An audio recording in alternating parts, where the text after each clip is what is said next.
Hello everyone, welcome to Devender methods.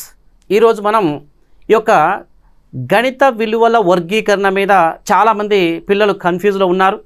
అవి చాలామంది మనకున్నటువంటి కొంతమంది విద్యావేత్తలు, యంగ్ అనేటటువంటి వ్యక్తి, బ్రెస్లిచ్, బ్లాక్ హరెస్ట్, నెక్స్ట్ మున్నిక్, స్కోర్లింగ్ లాంటి కొంతమంది వ్యక్తులు ఈ గణిత విలువల్ని వర్గీకరణ చేశారు. ఈ వర్గీకరణ మీద దాదాపు చాలామంది కన్ఫ్యూజ్ అవుతున్నారు. దాంట్లో ఒక బిట్టు మిస్ అయ్యే అవకాశాలు ఎక్కువ ఉన్నాయి. చాలామంది మిస్ చేశారు కూడా. అయితే దీంట్లో మనకు టెట్లో, ఏపీ టెట్లో ఈ యొక్క స్కూల్ అసిస్టెంట్ మ్యాథమెటిక్స్ వారికి 2 సార్లు అడగడం జరిగింది. ఎస్జిటి వారికి అయితే చాలాసార్లు అడగడం జరిగిందండి. కాబట్టి ఆ విలువల వర్గీకరణ అనేది ఒక చిన్న కోడ్ రూపంలో నేర్చుకుందాం. ఈజీగా ఒక మార్క్ వచ్చే అవకాశం ఉంటుంది. ఏంటి ఆ యొక్క గణిత విలువల వర్గీకరణ ఏంటో చూద్దాం. ఇక్కడ గణిత విలువల వర్గీకరణ, గణిత విలువల వర్గీకరణ అండి. దీంట్లో ఎవరు ఏం చెప్పారో ఒక చూద్దామండి. ఇక్కడ ఫస్ట్ మనకు యంగ్ అనేటటువంటి వ్యక్తి, ఈ యొక్క విద్యావేత్త మనకు ఒక 3 విలువలు చెప్పాడండి. యంగ్ అనే విద్యావేత్త గణిత విలువల్ని వర్గీకరించినప్పుడు అతని ప్రకారం ఒక 3 విలువలు చెప్పాడు. ఏం చెప్పాడు ఆ 3 విలువలు అంటే, ఒకటి ఉపయోగిక విలువ అన్నాడు. ఉపయోగిక విలువ, దీనిని ఏమంటామంటే యూటిలిటేరియన్ వాల్యూ అంటాం. ఏమంటామంటే యూటిలిటేరియన్ వాల్యూ అని చెప్పి అంటాము, గుర్తుపెట్టుకోండి. నెక్స్ట్ రెండోది ఏమన్నాడంటే ఒక ఆలోచన సరళిగా గణితం అని చెప్పి మరొక విలువ చెప్పాడు. అంటే ఏమన్నాడు ఇక్కడ, mathematics as a mode of thought అన్నాడు. Mathematics as a mode of thought. Mode of thought అంటే ఏంటి? ఆలోచనలు. థాట్ అంటే ఏంటి? ఇక్కడ ఆలోచనలు అని గుర్తుపెట్టుకోండి. నెక్స్ట్ ఇంకేమన్నాడంటే అదర్ ఫంక్షన్స్ ఆఫ్ మ్యాథమెటిక్స్, అంటే గణితం యొక్క ఇతర విధులు. ఏమన్నాడు? గణితం యొక్క ఇతర విధులు అన్నాడు. ఈ విధులను ఏమంటాం మనం? ఫంక్షన్స్ అంటాం. ఏమంటాం? ఫంక్షన్స్. కాబట్టి దీన్ని ఏమంటారంటే ఎఫ్ తోటి సూచిస్తున్నాం. అంటే యంగ్ అనేటటువంటి వ్యక్తి ఏం చెప్పాడు ఇక్కడ? Utilitarian value, mathematics as a mode of thought, ఒక ఆలోచన సరళిగా గణితం, నెక్స్ట్ గణితం యొక్క ఇతర విధుల్ని ఫంక్షన్స్ అంటాం. థాట్, ఆలోచనలు ఏమంటాడు? థాట్ అంటాం. దీనికి ఏ కోడ్ పెట్టానంటే ఇక్కడ ఈ యంగ్ అనేటటువంటి వ్యక్తి యూటీఎఫ్ అన్నాడండి. ఏమన్నాడు ఇక్కడ? యూటీఎఫ్. అంటే యూటీఎఫ్కు అధ్యక్షుడు యంగ్ అని అలా గుర్తుపెట్టుకోండి. రేపు డిఎస్సి ఎగ్జామ్ అయిపోయేంత వరకు అలా గుర్తుపెట్టుకోండి. యూటీఎఫ్కి అధ్యక్షుడు ఎవరు? యంగ్ అని గుర్తుపెట్టుకోండి. ఇది గణిత విలువల వర్గీకరణ. ఇతను ఒకటి చెప్పాడు. తర్వాత బ్రెస్లిచ్ అనే వ్యక్తి ఏం చెప్పాడో ఒకసారి అది చూద్దాం. బ్రెస్లిచ్ మీద ఎవరంటే రెండో వ్యక్తి బ్రెస్లిచ్ అండి. ఈ బ్రెస్లిచ్ కూడా ఈ యొక్క గణిత విలువల వర్గీకరణ మీద 6 విలువలు చెప్పాడండి. ఏం చెప్పాడు ఇక్కడ? ఇతను 6 విలువలు చెప్పాడు. ఏంటి అంటే దానికి ఎలా కోడ్ పెట్టుకోవాలంటే A P US H A అని గుర్తుపెట్టుకోండి. ఏమంటున్నా ఇక్కడ? ఏపీ ఉష అని గుర్తుపెట్టుకోండి. ఏంటి ఇక్కడ? ఏపీ ఉష. ఏపీ ఆంధ్రప్రదేశ్ ఉష అని గుర్తుపెట్టుకోండి. ఏపీ ఉష. ఏ అంటే అర్థం ఏంటంటే అప్రిసియేషన్ అంటే అభినందన అంటే అభినందన విలువ. పి అంటే ప్రాబ్లమ్స్, మెథడ్స్ అంటే సమస్యలు,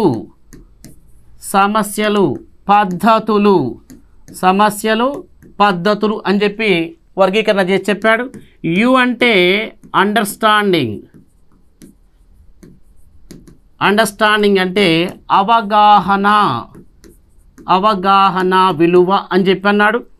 ఎస్ అంటే స్కిల్ అంటే అర్థం ఏంటంటే ఇక్కడ నైపుణ్య విలువ అన్నాడు. హెచ్ అంటే హ్యాబిట్స్ అంటే అర్థం ఏంటంటే అలవాటు విలువ. ఏ అంటే ఏంటంటే యాటిట్యూడ్. ఏంటంటే ఇక్కడ యాటిట్యూడ్ అంటే అర్థం ఏంటి? దృక్పథం అనవచ్చు, వైఖరి అని కూడా అనవచ్చు. ఏమంటాం ఇక్కడ? దృక్పథాలు గుర్తుపెట్టుకోండి, లేదా వైఖరి అయినా పర్వాలేదండి. వైఖరి అయినా నో ప్రాబ్లం, వైఖరి అంటాం. మరి బ్రెస్లిచ్ ఏం చెప్పాడు? 6 విలువలు చెప్పాడు. ఏమన్నాడు? ఏపీ ఉష అన్నాడు. ఏ అంటే అప్రిసియేషన్ అభినందన విలువ, పి అంటే ప్రాబ్లమ్స్ మెథడ్స్ సమస్యలు పద్ధతులు, యు అంటే అండర్స్టాండింగ్ అవగాహన విలువ, ఎస్ అంటే స్కిల్ నైపుణ్య విలువ, హెచ్ అంటే హ్యాబిట్స్ అలవాటు విలువ, ఏ అంటే యాటిట్యూడ్ అంటే వైఖరి విలువ లేదా దృక్పథ విలువ అని చెప్పి ఈ ఇక్కడ ఏపీ ఉషా అని గుర్తుపెట్టుకుంటే బ్రెస్లిట్స్ అనేటటువంటి చెప్పినటువంటి కోడ్ ప్రకారం ఈజీ గుర్తుంటుంది. ఓకే, అదేవిధంగా బ్లాక్ హరెస్ట్ ఏమన్నాడో ఒకసారి చూద్దాం. మూడో వ్యక్తి ఎవరంటే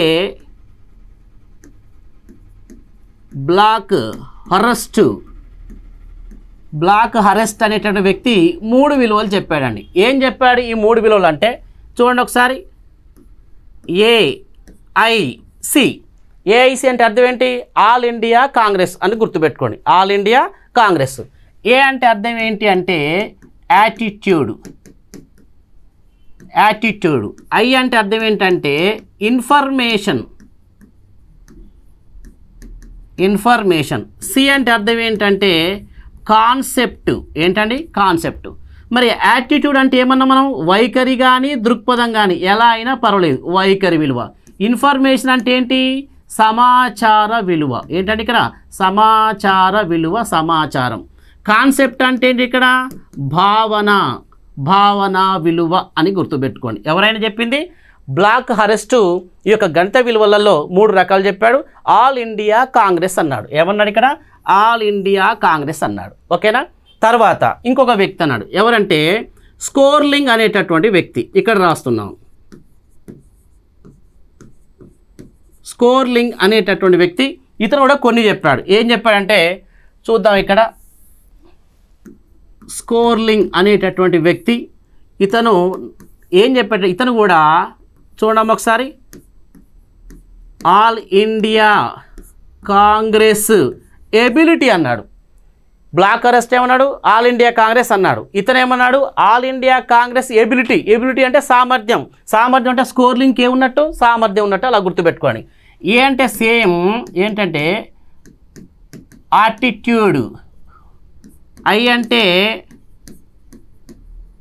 ఇన్ఫర్మేషన్. సి అంటే కాన్సెప్ట్. సేమ్ బ్లాక్ హరెస్ట్ చెప్పినటువంటి విలువలే ఇతను 3 చెప్పి ఏమన్నాడంటే ఏ అంటే ఎబిలిటీ. ఏమన్నాడు? ఎబిలిటీ అంటే ఏంటి? సామర్థ్యం. ఏమిటండి ఇక్కడ? సామర్థ్య విలువ. ఈ స్కోర్లింగ్కి ఏముంది? సా అంటే ఏంటి ఇక్కడ? స్కోర్లింగ్ సామర్థ్యం. Okay, all India Congress ability అని చెప్పిన వ్యక్తి అంటే సామర్థ్యం, స్కోర్లింగ్ అని గుర్తుపెట్టుకోండి. మరి ఆల్ ఇండియా కాంగ్రెస్ అని చెప్పింది బ్లాక్ హరెస్ట్.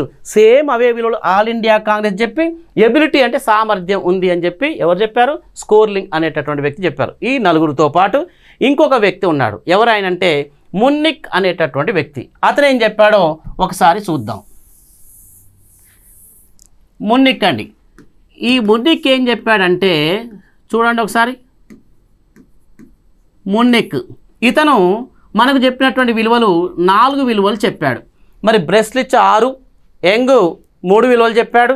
బ్లాక్ హరెస్ట్ అతను కూడా 3 వాల్యూస్ చెప్పడం జరిగింది. స్కోర్లింగ్ 4 విలువలు చెప్పాడు. మున్నిక్ కూడా 4 విలువలు చెప్పాడు. ఏంటి ఆ 4 విలువలు అంటే చూడండి ఒకసారి. చూడు సిద్ధప్ప ప్రయోజనం లేదు. ఇలా గుర్తుపెట్టుకోండి.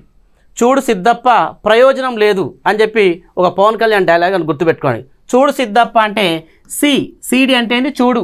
సి అంటే ఇక్కడ సిడి చూడు, సిద్ధప్ప ప్రయోజనం లేదు. ఏంటి? సి అంటే కల్చరల్ వాల్యూ అంటే ఏంటి? సాంస్కృతిక విలువ అని గుర్తుపెట్టుకోండి. ఏంటంటే ఇక్కడ సాంస్కృతిక విలువ, కల్చరల్ వాల్యూ. డి అంటే అర్థం ఏంటంటే డిసిప్లినరీ వాల్యూ అంటే ఏంటి? క్రమశిక్షణ విలువ. ఏంటంటే ఇక్కడ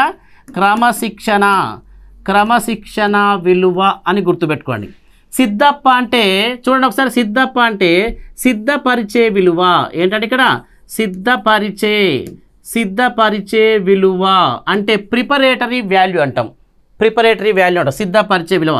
ప్రయోజనం లేదు. సిద్ధప్ప ప్రయోజనం లేదంటే ప్రయోజన విలువ. ఓకేనా? చూడండి ఒకసారి. చూడు సిడి చూడు, సిద్ధప్ప ప్రయోజనం లేదు. అంటే సిద్ధపరిచే విలువ, అంటే ఇది ప్రయోజనం లేదంటే ప్రయోజన విలువ లేదా ఉపయోగ విలువ. ఇలా మనకు ఉన్నటువంటి వ్యక్తులలో యంగ్ అయితేంది, యంగ్ యూటీఎఫ్ అని చెప్పడం జరిగింది. బ్లాక్ హరెస్ట్ బ్రెస్లిచ్ అనే వ్యక్తి ఫస్ట్ యంగ్ యూటీఎఫ్ అని చెప్పి కోడ్ చెప్పి మనం డిస్కస్ చేసాం. అదేవిధంగా ఉన్నటువంటి బ్రెస్లిచ్కు ఏపీ ఉషా అని చెప్పన్నాం. బ్లాక్ అరెస్ట్కు ఆల్ ఇండియా కాంగ్రెస్ అని చెప్పాం. స్కోర్లింగ్కు ఆల్ ఇండియా కాంగ్రెస్ ఎబిలిటీ సామర్థ్యం, స్కోర్లింగ్ సామర్థ్యం అని చెప్పాం. ఇక్కడ మున్నిక్కు సిడి అంటే చూడండి, చూడు సిద్ధప్ప ప్రయోజనం లేదు అంటే కల్చరల్ వాల్యూ, డిసిప్లినరీ వాల్యూ, సిద్ధపరిచే విలువ అంటే ప్రిపరేటరీ వాల్యూ, ప్రయోజన విలువ అన్న ఉపయోగ విలువ అన్న ఒకటే యూటిలిటేరియన్ వాల్యూ అని చెప్పి ఇవి గణిత విలువల వర్గీకరణలో ఈ యొక్క 5 విద్యావేత్తలు వర్గీకరించి చెప్పడం జరిగింది. ఈ చిన్న కోడ్ గుర్తుపెట్టుకుంటే మనకు 1 మార్కు తప్పనిసరిగా వస్తుందండి. ఓకే, థ్యాంక్ యూ అండి.